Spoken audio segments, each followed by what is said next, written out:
로마서 12장 1절에서 2절 말씀 보겠습니다. 시작. 그러므로 형제들아 내가 하나님의 모든 자비하심으로 너희를 권하노니 너희 몸을 하나님이 기뻐하시는 거룩한 산 제물로 드리라. 이는 너희가 드릴 영적 예배니라. 너희는 이 세대를 본받지 말고 오직 마음을 새롭게 함으로 변화를 받아 하나님의 선하시고 기뻐하시고 온전하신 뜻이 무엇인지 분별하도록 하라. 아멘. 착석하시겠습니다. 프랑스의 한 작은 마을에서 낙후된 그들의 마을을 어떻게 하면 발전시킬 수 있을까 마을 회의를 했습니다. 그래서 어떤 좋은 의견이 나왔냐면은 마차가 2대인 사람들은 한 대를 기부하고 또 그 마차를 이제 보관할 헛간이 필요한데 그 헛간이 2개인 사람들은 한 개를 기부하자라는 의견이 나왔습니다. 그러자 많은 사람들이 찬성하였습니다. 좋다, 좋은 의견이다. 그래서 통과가 되었습니다. 그런데 그 가운데 한 농부가 자기 너무 가난하거든요. 그래서 자기가 드릴 것이 너무 없어요. 그런데 자기 집에는 닭 2마리가 있었거든요. 그래서 의견을 내기를 우리 집에 닭이 2마리가 있는데 닭이 2마리 이상인 사람은 닭 1마리를 내는 것으로 하면 어떻겠느냐라는 의견을 냈습니다. 그러자 부결되었습니다. 왜일까요? 말이나 마차나 헛간은 거의 없거든요. 그런데 닭은 다 있거든요. 결국은 자기가 손해볼 일은 하지 않는다는 것이죠. 여러분, 우리가 살아가면서 참 많은 가운데 계산을 잘합니다. 이성적이라는 것이죠. 그래서 혹시나 손해가 되지는 않을까, 그것을 이해타산이라고 이야기합니다. 이익이 될까, 그렇게 결정하는 경우가 너무나도 많습니다. 여러분, 우리는 그리스도인입니다. 그래서 그리스도인은 하나님께서 기뻐하시는 삶을 사는 것이 그리스도인이라고 할 수 있을 것입니다. 하나님께서 기뻐하시는 일은 무엇인가? 오늘 본문에서 보면은 예배하는 것이다 라고 말씀하고 있습니다. 예배라는 것은 우리가 잘 알듯이 어느 시간, 어느 장소, 어느 곳에서 예배를 드리는 것, 그것만을 국한해서 이야기하지 않습니다. 예배라는 것은 산제사로 예배를 드리라, 이 말은 날마다 살아가면서 너희의 삶을 하나님께서 기뻐하시는 예배로 드리라 라는 그러한 말씀을 담고 있습니다.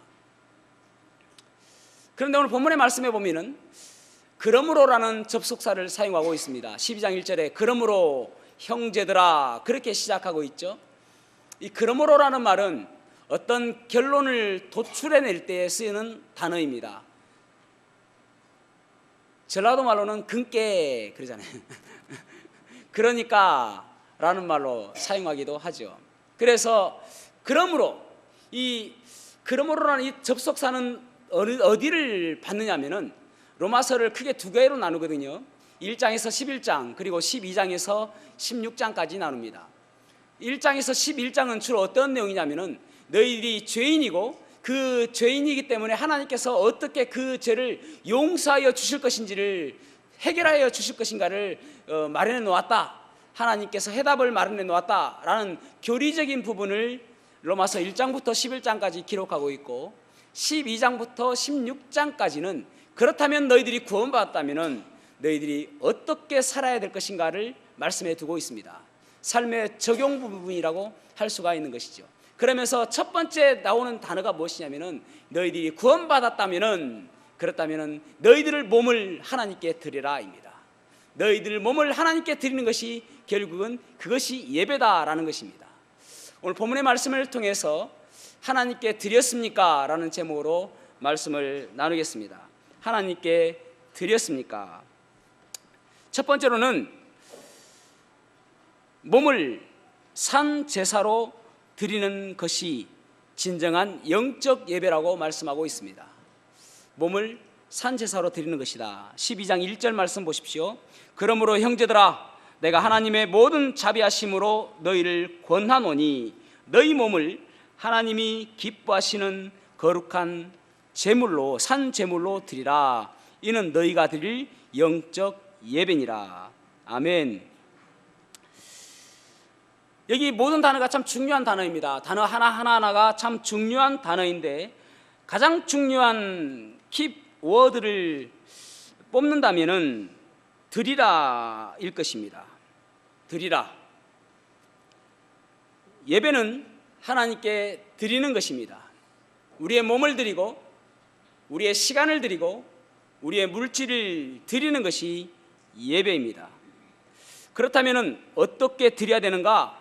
산 제사로 드리라, 그렇게 말씀하고 있습니다. 원래 구약시대 때에 제물을 드릴 때는 반드시 먼저 전제되어지는 것이 무엇이냐면 죽이는 것입니다. 제물을 죽여서 각을 내서 그래서 하나님께 번제로 드렸습니다. 그런데 여기 본문의 말씀에서는 살아있는 채로 제물을 드리라, 그렇게 말씀하고 있습니다. 그렇다면 살아있는 채로 우리가 제사를 어떻게 드릴 수 있는가? 갈라디아서 2장 20절에 보면은 그렇게 말씀하고 있죠. 같이 읽어보겠습니다. 갈라디아서 2장 20절 시작. 내가 그리스도와 함께 십자가에 못 박혔나니 그런즉 이제는 내가 사는 것이 아니요 오직 내 안에 그리스도께서 사시는 것이라. 이제 내가 육체 가운데 사는 것은 나를 사랑하사 나를 위하여 자기 자신을 버리신 하나님의 아들을 믿는 믿음 안에서 사는 것이라. 아멘. 아멘. 사는 것은 분명히 있는데 먼저 전제되어져야 될 것이 무엇이냐면은 죽어야 된다라고 말씀하고 있죠. 내가 그리스도와 함께 십자가에 못 박혀 죽었나니 라고 말씀하고 있잖아요.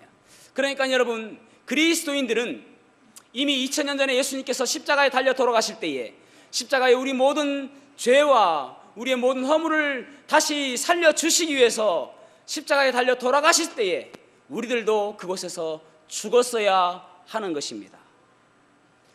그래서 정직히 나 자신에게 물어봐야 됩니다. 나는 예수님께서 십자가에 달려 돌아가실 때에 죽었는가? 죽어야 하는 것입니다. 오늘 본문의 말씀처럼 내가 그리스도와 함께 십자가에 못 박혔나니라는 말은 나는 죽었다라는 것입니다. 여러분, 죽어야 끝이 나는 것입니다. 죽어야 내 자존심이 끝나는 것이고 죽어야 내 불평이 끝나는 것이고 죽어야 내 원망과 시기하는 마음들이 끝나게 되는 것입니다. 죽지 않고 살아있으니까 계속 내 마음이 움직이게 되는 것이죠. 여러분, 교회에서 목회자가 죽어야 되는 것입니다. 그래야 교회가 분란이 일어나지 않는 것입니다. 교회에서 중직자가 죽어야 되는 것입니다. 그래야 그 중직자가 죽어야 그것을 계급으로 여기지 않는 거예요. 그 직분을 계급으로 여기니까 높고 낮음을 생각하게 되어지고 서운함과 또 불평이 생기게 되는 것입니다. 성도가 죽어야 원망과 불평과 시기하는 마음이 없어지게 되는 것입니다. 그렇다면 무엇이 죽어야 될까요? 우리의 자아가 죽어야 되는데 갈라디아서 5장 24절을 보면은 세 번역으로 읽겠습니다. 그리스도 예수께 속한 사람은 정욕과 욕망과 함께 자기의 육체를 십자가에 못 박았습니다. 그러니까 자기의 욕심과 정욕을 그 육체와 함께 십자가에 못 박는 것이 죽은 것이다 라고 말씀하고 있는 것입니다. 여러분, 죽어야 살 수 있는 거예요. 죽어야 그리스도와 함께 살아나게 되는 것입니다. 여러분들은 죽었습니까? 한번 생각해 보시기 바랍니다. 죽지 않으니까 자꾸 원망이 생기는 거예요. 여러분, 죽지 않으니까 다른 사람들의 잘못들이 보이게 되는 것입니다. 죽지 않으니까 나 자신보다는 다른 사람들에게 이목이 쏘이고 그 사람들이 어떻게 믿음 생활하고 있는지 평가가 되어지는 것입니다. 죽으면은 보이지 않는 거예요. 여러분, 다른 사람들에게 더 관심이 있는 사람들이 누군지 아십니까? 바리새인들과 서기관들이었습니다. 그 사람들도 열심히 살았거든요. 열심히 믿었거든요. 열심히 하나님을 섬긴다고 했거든요. 날마다 금식하기도 하고 때로는 물질을 11조를 충분히 드리기도 하고 열심히 섬겼단 말입니다. 그런데 저 사람은 왜 저렇게 살지라고 생각하는 거예요. 그게 바리새인과 서기관의 문제인 것입니다. 죽지 않으니까 그런 거예요. 그래서 우리는 그리스도의 십자가에 우리의 육체를 못 박아서 죽여야, 그래야 다시 산 제사로서의 삶을 살 수가 있는 것입니다. 두 번째로는 무엇이 영적인 예배인가? 변화를 받는 것입니다. 자, 12장 2절 상반절을 읽어보겠습니다. 12장 2절 상반절 시작. 너희는 이 세대를 본받지 말고 오직 마음을 새롭게 함으로 변화를 받아. 아멘. 여기에서 가장 중요한 단어는 변화를 받아입니다. 변화를 받다. 이 변화를 받는다는 말은 무슨 말이냐면은 근본적이고 질적으로 바뀐다는 것입니다. 그러니까 우리가 예수 그리스도로 인해서 죽고 새로운 삶을 산 제사로서의 예수님과 함께 살게 되어진다면은, 그렇다면 우리는 근본적이고 질적으로 바뀐다라고 말씀하고 있습니다. 참 우리 말이 참 좋죠. 우리나라 말이 아주 뛰어납니다. 그런데 여기 성경은 조금 번역이 애매한 부분이 있습니다.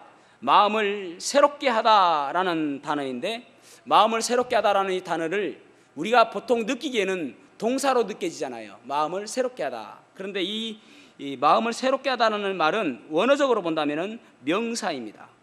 그래서 마음을 새롭게 하다라는 말을 명사로 번역을 하면은 어떻게 번역하는 것이 올바른 번역이냐면은 새로운 마음으로 너희가 변화되리라. 새로운 마음으로 너희를 변화시켜라라는 말입니다. 그러니까 이제는 우리가 그전에는 우리가 죽지 않고 내가 살았을 때에 그때의 내 마음이 아니라 내가 죽어서 그리스도와 함께 다시 살아남으로 인해서 새로운 삶으로 새로운 마음이 되었습니다. 그래서 이 새로운 마음으로 변화가 되어져야 된다는 것입니다. 좀 더 쉽게 이야기해 볼게요. 그렇다면 새로운 마음이란 무엇인가 하면은 세상 사람들의 생각과 세상 사람들의 그 시각, 가치관과 다른 마음으로 볼 수 있다는 것입니다. 기준이 달라진 거예요. 바라보는 기준이. 그러니까 여러분 그 구약의 제사를 드렸을 때의 제물을 보십시오. 그것은 다 동물입니다. 동물. 하나님께 드려지기 전까지만 해도 그것은 그냥 동물로 여겨졌습니다. 그래서 그것을 하나님께 드려질 때부터 그것을 성물이라고 바꿔서 이야기했습니다. 성물이라는 말은 무슨 말이냐면은 하나님께로부터 구별되어졌다라는 말입니다. 그래서 우리를 성도라고 이야기하는데 성도는 구별되어진 사람들이다라는 뜻입니다. 그러니까 그 전에 그 동물들의 목적이 무엇이냐면은 사람을 이롭게 하는 데 목적이 있습니다. 젖을 내고 고기를 내고 가죽을 내므로 인해서 사람에게 유익하게 하는 그런 목적을 가지고 있었습니다. 그런데 하나님께 드려진 그때부터 그 목적이 달라진 거예요. 그러니까 그 동물이 그때부터는 하나님의 영광을 위하여, 하나님의 거룩을 위하여 제물로 바뀌어지는 그런 목적이 달라지게 된 것입니다. 그러니까 다시 말씀을 드리자면은 우리가 마음을 새로운 마음으로 변화를 받는다는 말은 이전에 그 세상적인 가치관은 무엇입니까? 돈이 많은 것이 다인 것처럼 보여지고 높은 위치에 가는 것이 다인 것처럼 보여지고 뭔가 누리는 것, 그것이 다인 것처럼 보여지지만 새로운 마음으로 변화가 되었을 때는 오직 하나님의 영광을 위해서 살아가는 것, 그렇게 목적이 달라졌다는 것입니다. 여러분, 그리스도인들은 행복을 위해서 살아가는 존재가 아니에요. 행복을 위해서 살아가는 존재가 아니라 사명을 위해서 살아가는 존재가 그리스도인 것입니다. 그래서 우리가 무엇을 위해서 살아갈 것인지 세상적인 가치관을 다 버리고 세상에 속하지 말고 새로운 마음으로 변화된 모습으로 살아가라, 그렇게 성경은 말씀하고 있습니다. 세상적인 사람들의 시각과 다른 것은 무엇입니까? 그것은 바로 하나님을 우리가 창조주 하나님으로, 전능하신 하나님으로 믿음의 눈이 바뀌었기 때문에 그분만을 위해서 살아가는 것이 올바른 인생의 참다운 길임을 나타내게 되는 것입니다. 오늘날 이제 우리가 교회에서 선거철이죠. 회장을 뽑고 임원단을 뽑고 그렇습니다. 그런데 가끔 보면은 그것이 마음에 부담이 되는 부서가 있다는 이야기를 들었을 때에 참 안타까운 생각이 듭니다. 왜 부담이 될까요? 내가 하면은 잘 못할 것 같아서 그거 부담스러워 하시면 안 됩니다. 저는요, 제가 개인적으로 저는 지금 저의 상태에 대해서 하나님에게 아주 축복받은 사람이라고 저는 그렇게 자부하는 사람 중에 한 사람입니다. 나보다 더 하나님께 복받은 사람이 있으면 나와봐라 라고 할 정도로 저는 하나님께 참 사랑을 많이 받고 축복받은 사람이라고 저는 자부합니다. 저는 사실은 어렸을 때부터 뛰어나지도 않았고, 또 어렸을 때부터 특출나지도 않았고, 명석하지도 않았고, 잘하는 것이라고는 별로 없었습니다. 그런데 제가 잘한 것이 무엇이냐면은 맡기만 주십시오입니다. 제 별명이 예스맨입니다. 뭐만 맡겨줘도 알겠습니다, 하겠습니다. 제가 중학교 때에 그때는 우리가 학생들이 많아가지고 중등부만 50명이었습니다. 고등부 30명, 다 80명이었는데 학생부가. 중학교 때 제가 중등부 회장을 했습니다. 갑자기 회장을 하라고 하니까 회장을 했습니다. 제가 부끄러움이 많은 사람이거든요. 회장을 했습니다. 고등학교 1학년 때 친교부장을 하라고 해서 친교부장을 했습니다. 친교부장이 무엇 하는 일이냐? 예배를 마치고 맨날 레크레이션을 준비해서 게임을 진행해야 했습니다. 그리고 고등학교 2학년 때에 음악부장을 했습니다. 고등학교 3학년 때에 3학년임에도 불구하고 학생부, 이제 그때는 합했어요. 중고등부가 학생부 회장을 하라고 해서 학생부 회장을 했습니다. 고등학교를 졸업한 이후에 찬양대 지휘를 했습니다. 또 청년부 회장을 했습니다. 한 번도 제가 그 일에 대해서 거부한 적이 없습니다. 하나님께서 시켜줄 때마다 감사함으로 했습니다. 처음에는 말도 잘 하지 못하고, 처음에는 다른 사람 앞에 서는 것도 부끄러움이 너무 많았었는데 어느 순간에 보니까 제가 많이 바뀌어 있더라고요. 그래서 지금 이 자리에 와 있지 않나, 그런 생각을 갖게 되어집니다. 여러분, 지혜가 부족하십니까? 능력이 부족하십니까? 하나님께서 지혜 주시고 능력 주시고 힘 주실 줄로 믿습니다. 꾸짖지 아니하시고 후히 주시는 그 하나님께 기도하시기 바랍니다. 그러면은 그 일 잘 감당해 주실 거예요. 그래서 우리가 무슨 일이 맡겨지든 간에 어떤 부서는 보면은 제가 하겠습니다 자원하고, 그런 부서 보면 너무나도 감사를 드리고 박수를 쳐주고 싶어요. 그런 부서가 있어야 됩니다. 모든 부서가 제가 하겠습니다, 나 좀 밀어주십시오. 아니, 여러분, 사회에서 어떤 높은 지위 가려면은 돈도 쓰기도 하는데 우리 교회에서는 돈 안 쓰잖아요. 식사 한번 사십시오 그러면은. 그래도 부정선거라고 이야기하지 않습니다. 그렇다면 하나님께서 필요한 지혜를 주신다니까요. 필요한 힘 주시고 필요한 능력 주시고, 돈이 필요하면 물질도 주실 줄로 믿습니다. 그래서 여러분, 헌신자가 되셔야 됩니다. 앞으로 이제 내년에 또 이제 주일학교 교사나 또 학생부 교사나 또 청년부 교사나 또 찬양대나 여러 사람들이 필요하잖아요. 제가 최근에 어떤 분한테 이것 좀 하십시오 하니까 예 알겠습니다 하더라고요. 얼마나 감사한지 몰라요. 하나님께서는 지금도 일꾼을 찾으십니다. 그 일꾼에 주저하지 마시고 하나님께 헌신하는 성도 여러분 되시기 바랍니다. 미국에서요, 유명한 학교 가운데 필립스 아카데미라는 학교가 있습니다. 필립스 아카데미. 그 학교에서는 부자가 되라고 가르치지 않았음에도 불구하고 부자가 가장 많이 나온 학교라고 이야기합니다. 유명인사가 되라고 가르치지 않았음에도 불구하고 많은 명사가 나온 학교라고 합니다. 권력가가 되라고 가르치지 않았음에도 불구하고 영향력 있는 사람들이 가장 많이 나온 학교라고 합니다. 그 학교의 교훈이 무엇이냐면은 not for self, 너 자신을 위해서 살지 말아예요. 그러면 누구를 위해 살아야 되는가? 첫째는 하나님의 영광을 위해서 살고, 두 번째로는 다른 사람들의 유익을 위해서 살아라. 그것이 그 학교 교훈입니다. 하나님을 위해서 살고 하나님의 영광을 위해서 살고 하나님을 위해서 인생을 거니까 하나님께서 그 인생을 축복해 주시더라는 것입니다. 여러분, 우리는 새로운 마음으로 변화가 된 사람들입니다. 이제는 다른 것에 목적을 두는 것이 아니라 하나님의 영광을 위해서 살아가는 저와 여러분이 되기를 주님의 이름으로 축복합니다. 또한 우리가 영적인 예배는 어떤 예배여야 되는가? 세 번째로는 삶을 통해 증명하는 것입니다. 삶을 통해 증명해 나가는 것입니다.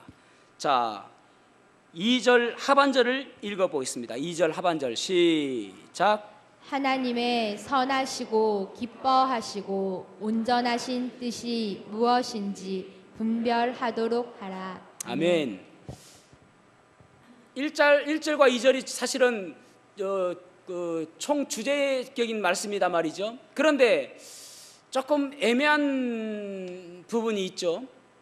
그러니까 1절에서는 하나님께 몸을 드려라, 너의 삶을 하나님께 드리라 라고 이야기하고, 두 번째로는 새로운 마음으로 이제 변화가 되어서 세상과 다른 가치관을 가지고 다른 기준을 가지고 살아라 라고 이야기하면서, 세 번째로는 하나님의 선하시고 기뻐하시고 온전하신 뜻이 무엇인지 구별하며 살아라, 분별하며 살아라, 그렇게 말씀하고 있잖아요. 좀 더 소극적으로 바뀐 것 같지 않습니까?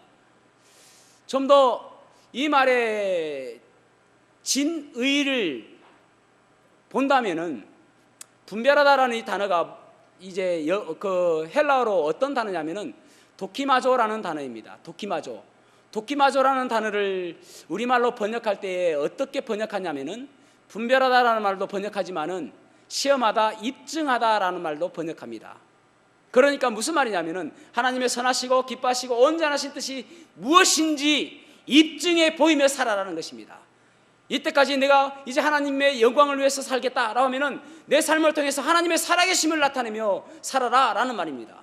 그러니까 이제는 내가 하나님께 드림바 되었습니다. 이제는 내가 삶 속에서 하나님께 드림바 됨으로 인해서 살아있는 제사로서 함께 살겠습니다. 그렇게 했다가, 두 번째로는 내가 이제 마음을 새로운 마음으로 변화가 되어져서 세상적인 가치관을 가지고 살지 않겠습니다 라고 했다면은, 이제는 하나님의 선하시고 하나님의 기뻐하시고 하나님의 온전하신 뜻이 무엇인지 내 삶 속에서 나타내 보이며 살아라는 거예요. 사람들이 바라볼 때에, 사람들은, 여러분, 세상 사람들은 하나님을 모릅니다. 하나님을 볼 수 없어요. 우리는 영적인 시각을 가지고 지금도 하나님께서 함께 하시구나 아는데, 세상 사람들은 하나님을 볼 수가 없단 말입니다. 그런데 우리를 바라보면서 저 사람 보니까 하나님이 살아계시구나, 하나님이 있구나, 그렇게 알 수 있도록 살아가라라는 것입니다. 여러분, 니체가 신은 죽었다라고 이야기했잖아요. 그 말의 의미는 무엇인지 아십니까? 그 당시에 그리스도인이라고 이야기하는 사람들이 하나님이 살아계심을 나타내 보이지 못하기 때문에 그렇습니다. 아니, 저 사람이 그리스도인인데 하나님이 살아계시다면 저렇게 살 수 있을까? 실망스러움 때문에 니체가 신은 죽었다라고 이야기했습니다. 그렇다면 여러분에게 물어보겠습니다. 여러분 주위 사람들이 여러분을 바라보며 저 사람 보니까 하나님은 살아계신가 보다, 그렇게 고백할 수 있을까요? 여전히 니체처럼 저 사람 보니까 하나님은 저들 입으로만 이야기하는 것이지 살아있는 것이 아닌 것 같다라고 혹시 평가하지는 않을까요? 우리의 삶 속에서 하나님이 나타나야 됩니다. 하나님이 살아계심을 증명해 보이는 그러한 삶이 되어져야 되는 것입니다. 그럴 때에 우리 교회가 이 지역에서 많은 사람들에게 소문나게 되어지고, 그럴 때에 교회에 구원받지 않은 사람들이 모여들므로 인해서 구원받은 사람들이 더해지는 그러한 복된 교회가 될 줄로 믿습니다. 여러분, 우리 교회는 우리 교회입니다. 저의 교회가 아니에요. 저에게 잘 보이기 위해서 교회 믿음 생활하는 것이 아닙니다. 저에게 잘 보이기 위해서 열심히 하는 게 아니에요. 이 교회는 주님의 교회입니다. 주님을 사랑하기 때문에 교회에 오는 것이고, 주님을 사랑하기 때문에 예배 드리는 것이고, 주님을 사랑하기 때문에 우리가 열심히 봉사하고 헌신하는 것입니다. 어떤 누군가가 조명되어지고 어떤 누군가가 나타나는 교회는 잘못된 교회입니다. 누군가 한 사람이 잘해서 교회가 이루어지는 것이 아니라는 것을 말씀드리고 싶은 것입니다. 우리 교회는 우리 모두의 교회임을 기억하셔야 됩니다. 바울 사도 보십시오. 이 로마서 12장부터 16장까지 쭉 이야기하면서 16장에는 바울 사도가 그의 동역자들을 이야기합니다. 그러면서 그 동역자 한 사람 한 사람 이름을 거론하면서 감사를 표하지요. 바울 사도가 이 동역자가 없었다면 그는 위대한 사역을 할 수 없었을 것입니다. 우리가 예수님 다음으로 훌륭한 사람을 바울 사도라고 이야기하잖아요. 그런데 바울 사도가 그렇게 훌륭한 삶을 살았던 이유가 무엇인가? 로마서 16장 4절에 보면은, 자, 16장 4절 말씀을 읽어보겠습니다. 시작. 그들은 내 목숨을 위하여 자기들의 목까지도 내놓았나니 나뿐 아니라 이방인의 모든 교회도 그들에게 감사하느니라. 아멘. 그들은 누구를 이야기하냐면은 브리스길라와 아굴라를 이야기합니다. 이 브리스길라와 아굴라는 내 목숨을 위하여 자기들의 목까지도 내놓으려고 했다라고 기록했습니까? 내놓았다라고 기록합니까? 내놓았다라고 이야기하잖아요. 내놓았다 하는 신용을 한 것이 아니라 자기들의 목까지도 내놓을 정도로 그렇게 주의 사역을 도왔다라고 이야기하는 것입니다. 여러분, 바울에게 바나바나 디모데가 없었다면 그는 위대한 사역을 할 수 없었을 것입니다. 모세에게 아론과 훌이 없었다면 그는 위대한 사역을 할 수가 없었을 것입니다. 여호수아에게 갈렙이 없었다면 그는 위대한 사역을 할 수 없었을 것입니다. 다윗에게 요나단이 있었기 때문에 그는 살 수 있었고 위대한 사역을 할 수 있었을 것입니다. 누구 혼자 한 사람만이 했던 사역은 한 번도 없었습니다. 항상 같이 한 동역자들이 있었기 때문에 그들의 사역은 빛났던 것입니다. 저와 여러분이 한 팀임을 기억하시기를 바랍니다. 우리는 한 팀입니다. 그래서 한 팀이 하나님의 영광을 위해서 한 방향을 향해서 달려가야 되는 것입니다. 여러분, 가끔 올림픽이나 이런 경기를 보면은 축구 경기 보셨죠? 보통 최종 엔트리에 몇 명을 두냐면은 23명 정도를 최종 엔트리로 뽑습니다. 최종 엔트리라면 같이 그 올림픽 하는 그 장소까지 가는 사람들을 이야기합니다. 그런데 보면은 이제 11명만 뜁니다. 경기장에서는. 그럼 나중에 이제 메달을 받을 때 보면은 11명뿐만 아니라 거기 23명이 다 달고 있는 것입니다. 아니, 쟤는 한 번도 안 뛰었는데, 아니, 쟤 골키퍼 쟤 그냥 한 번도 안 했잖아. 왜 메달 달고 있지? 그렇게 이야기하는 사람들이 없습니다. 왜냐하면 그 23명이 똑같은 메달을 받아요. 금메달이면 금메달, 은메달이면 은메달, 동메달이면 동메달, 똑같이 메달을 받습니다. 왜냐하면 그들은 한 팀이기 때문에 그래요. 그래서 우리가 여러분, 고린도후서 5장 10절 말씀을 보면은, 고린도후서 5장 10절, 이는 우리가 다 반드시 그리스도의 심판대 앞에 나타나게 되어 각각 선악간에 그 몸으로 행한 것을 따라 받으려 함이라. 아멘. 우리의 그리스도의 심판대 앞에서 우리는 선악간에 행한 것을 다 받는다라고 말씀하고 있습니다. 그런데 우리 교회를 통해서 너희들은 한 팀이다라고 하나님께서 칭찬해 주실 것입니다. 너희는 착하고 충성된 종이었다라고 칭찬해 주실 것입니다. 그래서 여러분, 이 교회는 어느 한 사람이 해가는 것이 아니라 우리 모두가 하나가 되어서 하나님께 영광을 돌리기 위해서 열심히 일한다는 사실을 기억하시기를 바랍니다. 우리는 일꾼이 필요합니다. 우리는 이라고 표현하기보다는 주님께서는 일꾼이 필요합니다. 주님께서는 헌신자가 필요합니다. 주님께서는 여러분들의 몸이 필요한 것입니다. 더욱더 헌신된 모습으로 주님께 쓰임받는 저와 여러분이 되기를 주님의 이름으로 축복합니다. 가끔 이런 이야기를 들을 때마다 제가 이 이야기가 생각이 나요. 서로 안 하려고 하는 그런 이야기를 들을 때마다 마음이 참 아픕니다. 예전에 한 임금님이 있었습니다. 이 임금님은 어질고 백성들을 사랑하는 임금님이었습니다. 그의 신하 가운데 한 사람이 신장, 콩팥이 안 좋아서 죽을 지경이 된 거예요. 그래서 이 임금님이 기꺼이 자기의 신장을 하나 떼어서 이 신하에게 이식시켜 주었습니다. 그래서 이 신하는 건강하게 살아가게 되었습니다. 또 저기 남쪽 밑에서 전염병이 창궐한다는 이야기를 듣고 자기의 아들 그 하나밖에 없는 왕자를 의사들과 함께 그 남부 지역으로 보내었습니다. 보내는 과정 속에서 몇몇 의사들은 도망도 가고 그 지역으로 가기 싫어서 도망가는 거예요. 그럼에도 불구하고 이 왕자는 아버지의 뜻을 따라서 기꺼이 그 전염병이 있는 곳으로 가게 되어집니다. 점점 전염병은 더 잡히게 되어지고 종식되어졌는데, 그런데 안타깝게도 이 왕자가 전염병에 걸려서 죽게 되었습니다. 백성들은 이 임금님을 너무나도 안타깝게 생각하는 것이죠. 우리를 너무나도 사랑하시는 임금님의 아들이 죽었다. 그런데 설상가상으로 이 임금님이 심장이 안 좋아서 당장 이식받지 않으면 죽을 정도의 그런 상태가 된 것입니다.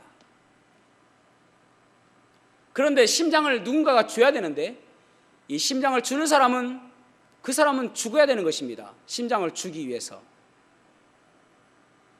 그래서 임금님이 신하들을 모아놓고 또 백성들을 모아놓고 그런 이야기를 합니다. 내가 심장을 누구에게 이식받지 않으면 죽는다고 의사가 이야기합니다. 어떻게 하면 좋을까요? 그러자 한 대신이 이야기하기를, 임금님, 좋은 생각이 있습니다. 누구나 죽이는 어려워하지만은 그래도 누군가가 제비에 뽑힌다면은 그 사람은 기꺼이 임금님을 위해서 희생할 수 있을 것 같습니다. 그래서 임금님께서 저 종탑 위에서 깃털을 하나 밑으로 떨어뜨리면은 그 깃털이 머리 위에 앉는 사람이 심장을 주는 것으로 하면 좋겠습니다. 그러자 대신들과 모든 백성들이 좋습니다, 동의했습니다. 그래서 임금님이 저 종탑 꼭대기에서 깃털을 떨어뜨렸습니다. 깃털이 바람을 따라 내려오다가 첫 번째로 가는 머리 쪽으로 간 사람이 누구냐면은 그 전에 신장 이식 수술을 시켜줬던 그 대신의 머리로 가는 것입니다. 점점 머리로 떨어집니다. 그러자 대신이 깃털을 보고 후,